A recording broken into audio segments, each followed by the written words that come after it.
Welcome to another unit in business mathematics. This time we're going to talk about integration. Integration, and so far as this time I'm going to talk about how we can calculate definite integrals. Let's have a look at the exercise. Here we simply have calculate the following definite integrals. So it's first the integral from -1 to 2 over x to the power of 3. Then the integral from 0 to 1 over the integral x to the power of 3 minus 1 in parentheses to the power of 2. And finally, the integral from -1 to 1 over the third root of x to the power of 2. Well, let's work our way through this step by step.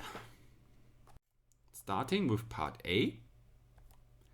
Here, well, we already discussed in an earlier session, or you might get this simply from applying the rule we know for getting the primitive of a polynomial expression, that if we have x to the power of 3, we consider here the exponent of 3, increase this by 1, and divide by this new exponent, giving us 1/4 in front of this.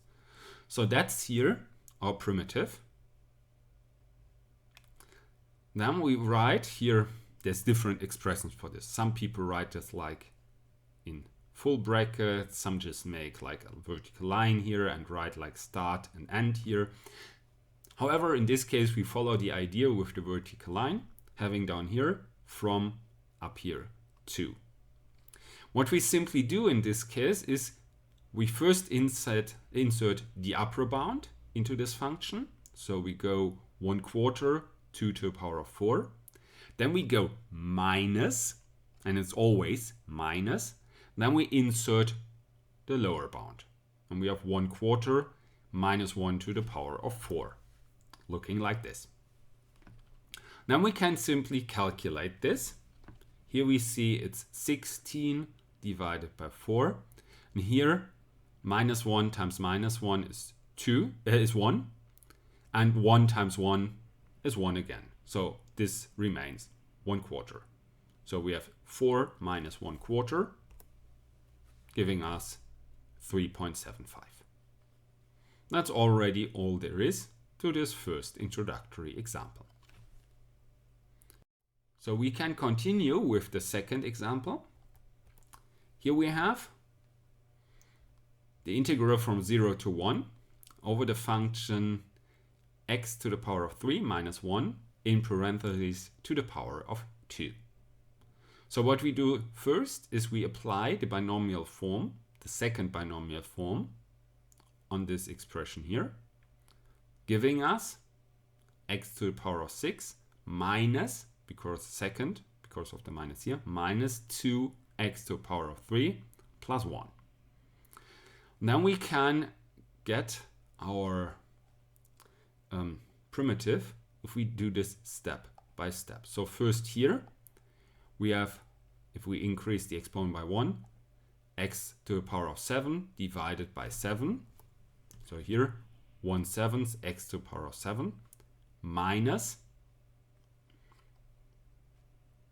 we have then here 1/4 x to the power of 4 times 2 reduces the 1/4 to 1/2.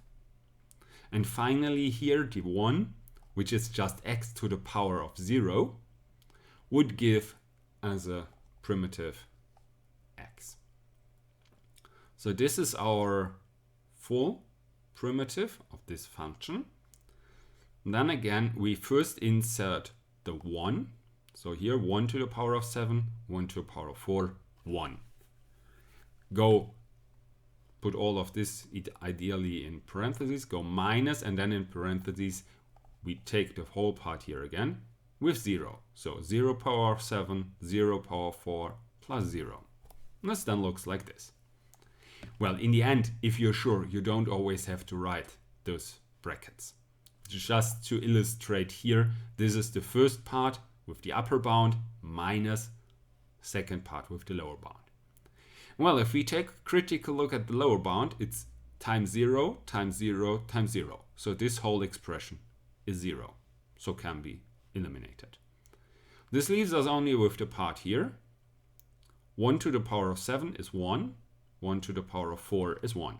So we actually have 1/7 minus 1/2 plus 1. And this just gives 0.6429. That's already the second part we're going to talk about here. This then only leaves us with the third and final one, which here is the function third root of x to the power of 2. And we want to get the integral from -1 to +1. Before we start, however, the problem is we have here a root function. Integrals of root functions can be quite tricky if you cannot simplify this in any way. And for the simplification, we just recall that, well, we can make our lives pretty easy here, because roots and exponents can actually be summarized as a common exponent. So whenever we have a certain root of something, it's just the original exponent divided by this root. So the third root of x to the power of 2 is actually nothing else than x to the power of 2 divided by 3. So the 2 as exponent here divided by the 3 as the root exponent. Well, this again is pretty easy, because here the rule we know for polynomials applies. The n now is not a natural number, doesn't matter. We can just work with the 2/3. Because the first step would be we increase this by 1. So 1 in this case would be 3/3. So we go 2/3 plus 3/3, giving us here 5/3. We divide this by the 5/3, or rather we multiply with the inverse, which is your 3/5. So this is the whole primitive of this function. Now again we are going to insert first 1, and then -1. Gives us this. Well, 1 to any power is always 1. So here, in this first parenthesis, we only have 3/5. Here, this becomes a bit more trickier. So we could read this exponent as to the power of 5. -1 to the power of 5, however, is -1. Then we would have here 1/3. This means third root of -1. Third root of -1 again is -1. So this one result as -1. Then we can pull this minus in front, giving us here plus. So we actually have 3/5 plus 3/5, which will then turn out as 6/5, which is 1.2. Well, that's already all there is to these 3 examples. Well, I say goodbye and see you next time for another session.